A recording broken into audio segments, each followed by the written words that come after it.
बहुत बहुत स्वागत है आपका। Thank you very much for coming to the session. मैं लेके आया हूँ एक नया सेशन आपके लिए।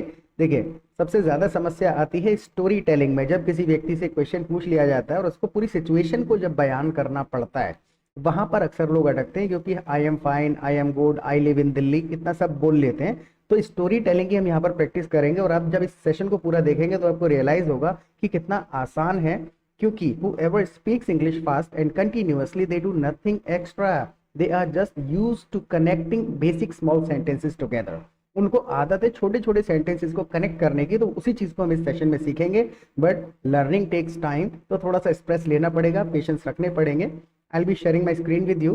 ऑलराइट, तो ये स्टोरी है। एक्चुअल में मैं इसमें तो जो बताऊंगा वो मैं बता देता हूँ कि मेरे हेडफोन्स ख़राब हो गए हैं, और मैं पिछले 1 महीने से ख़राब हेडफोन के साथ पढ़ा रहा हूँ। मैं दूसरे हेडफोन नहीं ले पा रहा हूँ, क्योंकि जहाँ पे मैं रहता हूँ एक छोटा सा शहर है, और यहाँ पर एक ही दुकान है और एक ही मैकेनिक है। तो जब भी मैं उसको कॉल करता हूँ वो शहर से बाहर होता है, और जब वो वापस आता है तो मैं भूल जाता हूँ। तो इस प्रकार की ये स्टोरी है। अब मैं इसको एक्सप्लेन करूंगा छोटे छोटे सेंटेंसेस में ब्रेक करके, ताकि आपको समझ में आ जाए, स्ट्रक्चर्स बनाने आ जाए। ऑलराइट, तो मेरे हेडफोन खराब हो गए हैं। अब इस चीज को बिल्कुल बेसिक हमें बताना, यहीं से हम शुरू करेंगे। मेरे हेडफोन खराब हो गए हैं। My headphones have broken. देखिए, माई हेडफोन्स हैव ब्रोकन यानी हो गए हैं, कोई चीज खराब, तो थर्ड फॉर्म हमने लगाया हुआ है। एक चीज इसमें समझने वाली है कि ब्रेक का मतलब सिर्फ टूटना नहीं होता है। इंग्लिश में ब्रोकन हम खराब के लिए भी इस्तेमाल कर लेते हैं। माई हेडफोन्स हैव ब्रोकन का मतलब ये है, भले फिजिकली नहीं टूटे हैं, खराब हो गए हैं, even then I can say my headphones are broken, या फिर my headphones are not working. Easily कहना चाहते हैं my headphones are not working. दूसरा सेंटेंस हमारे पास में है, मैं 1 महीने से खराब हेडफोन से पढ़ा रहा हूँ। मैं 1 महीने से खराब हेडफोन से पढ़ा रहा हूँ। आई हैव बिन, जब भी हैव बिन हैज बिन हम यूज करते हैं तो सीधा सा तात्पर्य है कि मैं टाइम पर इंडिकेट कर रहा हूँ कि पहले से कुछ हो रहा है। आई हैव बिन टीचिंग, मैं पढ़ा रहा हूँ। अब मैंने इतना अगर कह दिया तो मैं टाइम भी बताऊंगा आगे चल के, कि पहले 1 महीने से, 2 महीने से, 2 घंटे से, जनवरी के महीने से। तो किसी भी सेंटेंस में सुन लेते हैं तो I have been, has been, तो तात्पर्य यही है, टाइम की बात हो रही है।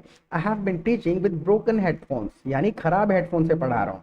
I have been teaching with broken headphones for last 1 month, पिछले 1 महीने से खराब हेडफोन से पढ़ा रहा हूँ। Now the next sentence is, और लाइव क्लास में तो बहुत परेशानी हो जाती है। जब लाइव क्लास लेता हूँ तब तो बहुत परेशानी हो जाती है। It becomes really terrible during the live class. अब देखिए, हम अवस्था जब बता रहे हैं तो इट का इस्तेमाल कर लेते हैं। इसके पीछे लॉजिक क्या है? इट इज वेरी हॉट, मैं अवस्था बता रहा हूँ, गर्मी है। इट इज वेरी कोल्ड, अवस्था बता रहा हूँ, तो मैं उस अवस्था को जब बयान कर रहा हूँ वो बहुत ज्यादा कैसी होती है अवस्था? टेरिबल हो जाती है। It becomes really terrible during the live class, जब लाइव क्लास चलती है तो अवस्था जो होती है बहुत ज्यादा टेरिबल हो जाती है। It becomes really terrible during the class. Now, मुझे क्लास के दौरान पिन को पकड़े रहना पड़ता है। जो पिन इंसर्ट करते हैं हम लैपटॉप में हेडफोन का, जब जितनी देर क्लास चलती है उतनी देर तक मुझे पिन को पकड़े रहना पड़ता है। आई हैव टू, कुछ करना पड़ता है तो I have to hold on to का हम इस्तेमाल करते हैं किसी चीज को ग्रैब करने के लिए। I have to hold on to the pen throughout the class. अब इसमें कई सारी चीजें हम इस्तेमाल कर सकते हैं। थ्रू आउट यानी ड्यूरेशन पर एम्फेसाइज करने के लिए I have to hold on to the pen during the class भी कहा जा सकता है। I have to hold on to the pen throughout the class. 3 तरीके हो गए हमारे पास में, तो और भी कई सारे तरीके हो सकते हैं, but the structure will remain same. Structure ऐसे ही रहेगा, इसी के आधार पर आपको पूरा सेंटेंस बनाना पड़ेगा। शब्द भले कोई दूसरा आप इस्तेमाल कर सकते हैं। नाउ, अगर आप मेरे चैनल पर पहली बार आए हैं तो सब्सक्राइब जरूर कर लीजिएगा, क्योंकि रोजाना एक सेशन हम अपलोड करते हैं और नेचुरल इंग्लिश इसमें आपको सीखने को मिलेगी। देखिए, अगर आप फ्लुएंटली और कंटिन्यूअसली बोलना चाहते हैं तो बेसिक ट्रांसलेशन से आपको ऊपर उठना पड़ेगा, कंफर्ट जोन से बाहर निकलना पड़ेगा। लाइव क्लासेस में आएंगे तो वहां पर जहां 6 महीने लगने आपको इंग्लिश में परफेक्ट होने में, 15 दिन में सारे डाउट क्लियर हो जाएंगे and will start speaking English continuously without any hesitation and without stucking anywhere. अटकेंगे नहीं, क्योंकि आपके डाउट्स, जो छोटे छोटे डाउट्स हैं, वो क्लियर हो चुके होंगे।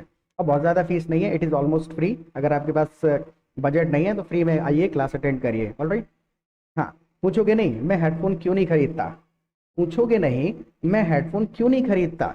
अब ये क्वेश्चन पूछ रहे हैं हम। वॉन्ट यू आस्क, ये वॉन्ट यू जो है शॉर्ट फॉर्म है वुड यू नॉट का। Want you ask, wouldn't you ask की जगह पर हम वॉन्ट यू कह देते हैं। Want you ask why don't I by another headphone. पूछोगे नहीं कि मैं दूसरे हेडफोन क्यों नहीं खरीदता हूँ। Want you ask why don't I by another headphones.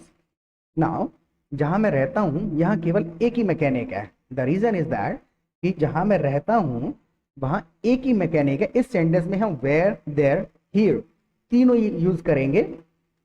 जहां मैं रहता हूं, वेयर आई लिव, ये सेंटेंस अलग हो गया। वेयर आई लिव, जहां मैं रहता हूं, there is only one mechanic here. There हमने ये खामखा वाला लगाया हुआ है एग्जिस्टेंस बताने के लिए। There is a temple, there is a school, there is a teacher, जो एग्जिस्टेंस बताने के लिए इस्तेमाल करते हैं। जहां मैं रहता हूं, where I live, there is only one mechanic, एक ही मैकेनिक है। हियर लगा के मैंने एम्फेसाइज कर दिया इस जगह पर। Where I live there is only one mechanic here, जहां मैं रहता हूं यहाँ केवल एक ही मैकेनिक है। Got the point. इस स्ट्रक्चर को, इस सेंटेंस को जब 2-3 बार आप रिपीट करोगे तो ऑटोमेटिकली आपको स्ट्रक्चर याद हो जाएगा। अगर आपको इसी के आधार पर एक सेंटेंस बनाना हो कि जहां मैं रहता हूं यहाँ पर एक बहुत ही फेमस मंदिर है, इसको आपको कमेंट सेक्शन में लिखना है। डोंट बी लेजी, लिखिएगा तो स्ट्रक्चर याद हो जाएगा और किसी को कॉपी नहीं करना है। क्या लिखना है आपको कमेंट सेक्शन में? जहां मैं रहता हूं यहाँ पर एक बहुत ही फेमस मंदिर है, लिखना है। अगर आपका सेंटेंस ठीक होगा then I will give you a like, और गलत होगा तो हम उसको करेक्ट कर देंगे। जहां मैं रहता हूं यहाँ पर एक बहुत ही फेमस मंदिर है। Right this in comment section in English. Now pause करके लिख लीजिए। नाउ, और जब भी मैं उसे कॉल करता हूं वो शहर से बाहर होता है। Where I live there is only one mechanic here, यहाँ एक ही मैकेनिक है। और जब भी मैं उसे कॉल करता हूं वो अक्सर शहर के बाहर ही होता है।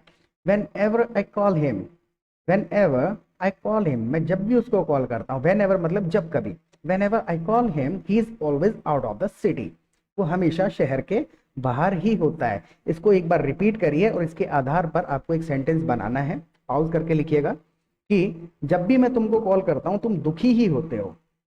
किसी दोस्त को आप कह रहे हैं कि जब भी मैं तुमको कॉल करता हूं तुम हमेशा दुखी ही होते हो। हाउ वुड यू से this in English? Comment section में लिखिएगा जरूर। थोड़ी थोड़ी प्रैक्टिस करते चलिए, because practice makes the man perfect. सुना है ना idiom?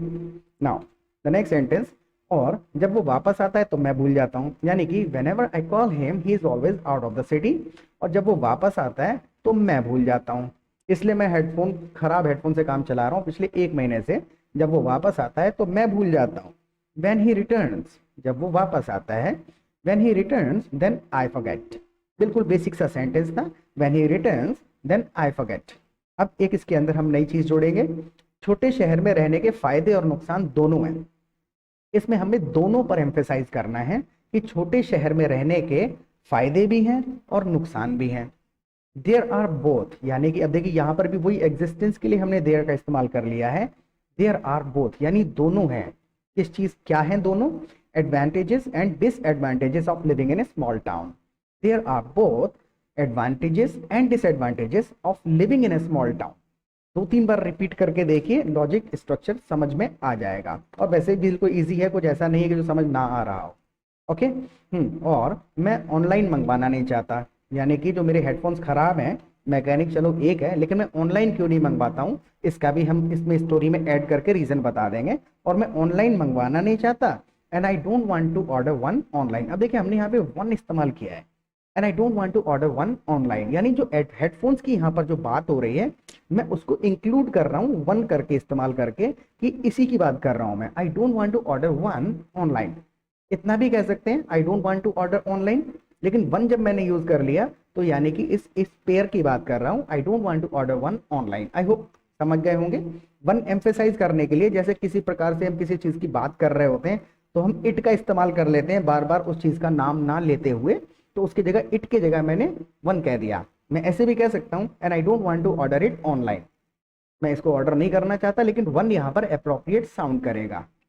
Now the next sentence is, क्योंकि अगर वो मेरे लैपटॉप में नहीं चला तो एक्सचेंज करने में बहुत टाइम लगेगा। ये पूरी सिचुएशन है, इसमें छोटे छोटे सेंटेंसेस हैं। मैं ऑर्डर क्यों नहीं करना चाहता ऑनलाइन? क्योंकि अगर वो मेरे लैपटॉप पर नहीं चला तो बदलने में बहुत टाइम लग जाएगा। नाउ हाउ वुड यू से this? Because if it doesn't work with my laptop.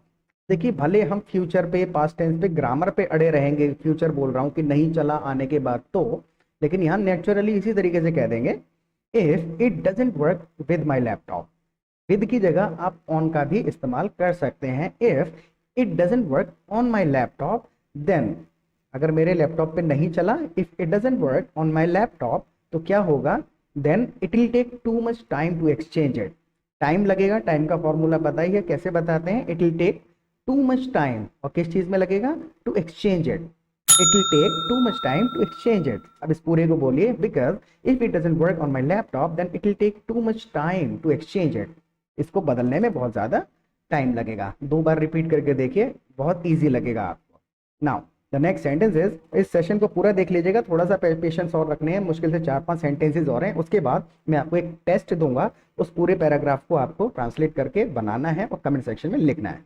Now अगर मैकेनिक कल तक वापस नहीं आया, अब मैं क्या डिसीजन ले चुका हूं कि अगर मैकेनिक कल तक वापस नहीं आता है, if mechanic doesn't return until tomorrow, if mechanic doesn't return until tomorrow, यानी कल तक वापस नहीं आता है, तो मैं क्या करने वाला हूं, देन तो मैं इसे ठीक करवाने दिल्ली चला जाऊंगा। तो मैं अपने हेडफोन्स को ठीक करवाने दिल्ली चला जाऊंगा।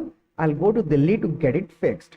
ठीक कराने के लिए दिल्ली चला जाऊंगा। I will go to Delhi to get it fixed. इसको ठीक कराने दिल्ली चला जाऊंगा। अगर इसी के सेंटेंस के आधार पर मैं आपको एक सेंटेंस दूं बनाने के लिए कि मैं अपना मोबाइल सही कराने मार्केट जा रहा हूँ। सपोज आप किसी दोस्त से टकरा गए रास्ते में और आपको कहना है कि मैं अपना मोबाइल सही करवाने मार्केट जा रहा हूँ। हाउ वुड यू से दिस इन इंग्लिश? लिख के देखिए कमेंट सेक्शन में। मैं अपना मोबाइल ठीक करवाने मार्केट जा रहा हूँ। इसी फिक्स्ड वाला ही फॉर्मूला यूज होगा, गेट इट फिक्स्ड वाला, याद हो जाएगा लिखेंगे तो। Now the last sentence is, हाँ, I will go to Delhi to get it fixed, यानी दिल्ली चला जाऊंगा इसको ठीक कराने, क्योंकि मुझे इसे जल्द से जल्द ठीक करवाना है। अपने हेडफोन्स को मुझे जल्द से जल्द ठीक करवाना है। अब इसको मैंने बिल्कुल नेचुरली इंग्लिश में बोल डाला है, because I have to get it fixed real quick. I have to get it fixed quickly भी कहा जा सकता है। I have to get it fixed quickly, अगर इसको और ज्यादा नेचुरल कहेंगे तो ये 2 शब्द हम जल्द से जल्द के लिए इस्तेमाल कर लेते हैं। I have to get it fixed real quick, यानी इसे जल्द से जल्द मुझको ठीक कराना है। ऑलराइट, तो इस सेशन को कम से कम 2 बार देखिए और फीडबैक जरूर दीजिएगा कि ये सेशन आपको समझ आया, यूजफुल लगा या नहीं लगा। सब्सक्राइब ना किया हो तो जरूर कर लीजिएगा और प्रैक्टिस करते रहिए, because practice makes the man perfect. Live classes में जरूर आइएगा। कल दोबारा मिलेंगे नए सेशन के साथ। Till then take care of yourself.